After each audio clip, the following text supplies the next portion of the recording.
Alright everybody, it's main event time, and I love the fact that this pay-per-view is all set up around the Evolution going up against the Shield.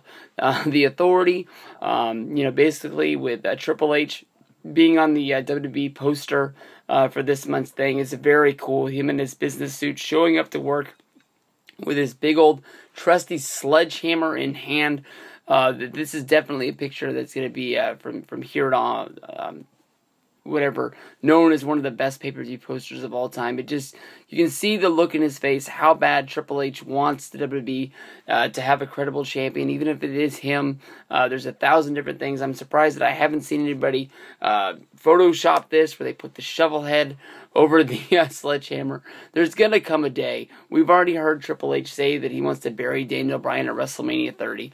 We just need to see the fact that Triple H comes out to the ring with a shovel in hand. We all know that he reads the internet. He loves to respond to his critics, and Triple H with this shovel is coming sooner than later. The picture that WWE.com put up for this match is very, very cool. I love the fact that Dean Ambrose is basically just like, come on, let's get this done. We're gonna beat you one more time like we've already beat you before. But I love the fact that every time you look at the picture for the first time with a quick glimpse, it just looks like Dean Ambrose is just giving you the devil birds. Like, screw these guys, let's move on from here. Basically, the Shield, you can call it an underdog victory, you can call it a surprise victory. One way or another, the Shield beat Evolution at Extreme Rules. And right out of the gate, on Monday Night Raw, you can tell that the Authority, Evolution, everybody was embarrassed by this loss right out of the gate.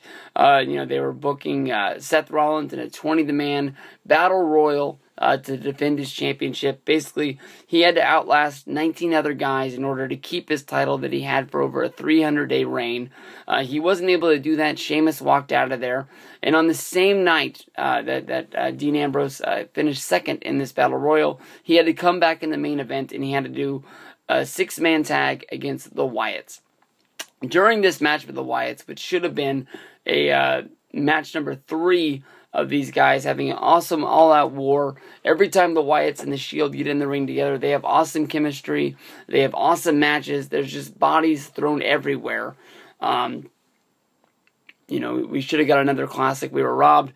Evolution came down to make this a 6-on-3 matter. We can tell that basically with this being an elimination style tag, no holds barred, that the numbers game is going to be used into full effect. More than likely, the Shield is going to get numbered down to the point where it's just Roman Reigns standing in the ring. Where we go from here in order to pick a winner in this match for me is hard, because the story's already out there. They really had to talk Batista into coming back for Payback. They were trying to get him into the main event like I talked about earlier. That really didn't work out, but are they going to be able to talk Batista into coming back for the next pay-per-view, which would be June Battleground, I think is what is next. I'm not 100% sure. I know that Money in the Bank is July. I know that SummerSlam is in August. I know that Night of Champions is September. But I don't know what pay-per-view is next. But are they going to try and get Batista to come back, since they don't have the big name value of Daniel Bryan probably not being able to wrestle at that match? So, are they going to find a way to embarrass Batista? Are they just going to have Batista go off into the Hollywood land and make that Hollywood money and make us hate him more because of that fact that he left wrestling once again to go try and be a big star in Hollywood? I'm not sure what they do. If they did that Batista would have to come down and be the last guy eliminated. Then, Triple H and Randy Orton could blame him. Maybe we can have another flip-out moment in the ring where Batista quits and heads off to Hollywood. I'm not sure.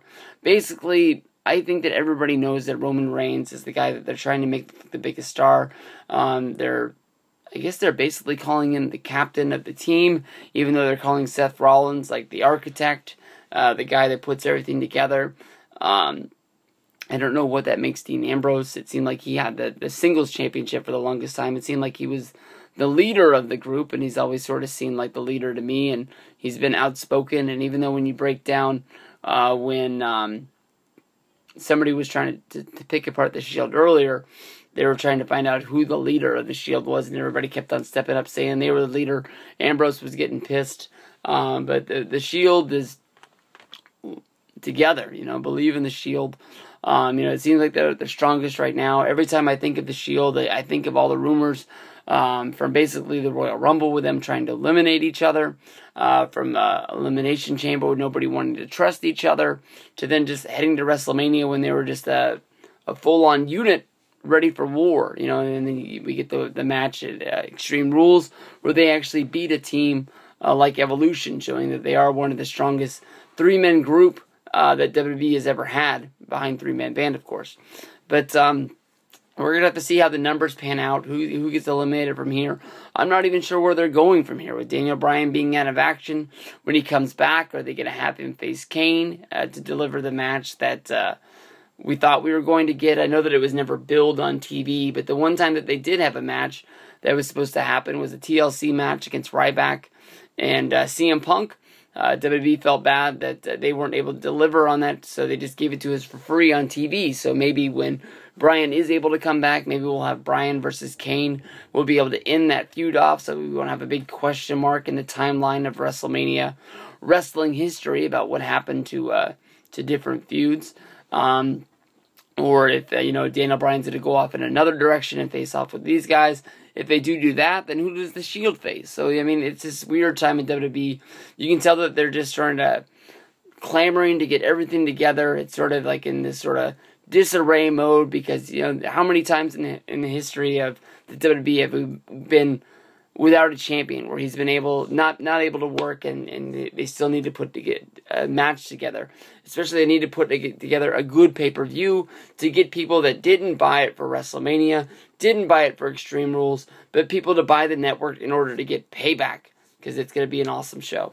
We'll have to see how it goes down from here. I don't see myself really hating Payback. It's a show that I'm going to be able to be excited for, come home, watch on pay-per-view for free. So it's going to be a good night. It's going to be a good time. Hopefully you guys got the WWE Network. If not, you're crazy. You're crazy. You need to sign up for the network right now. Peace out, everybody. Have fun.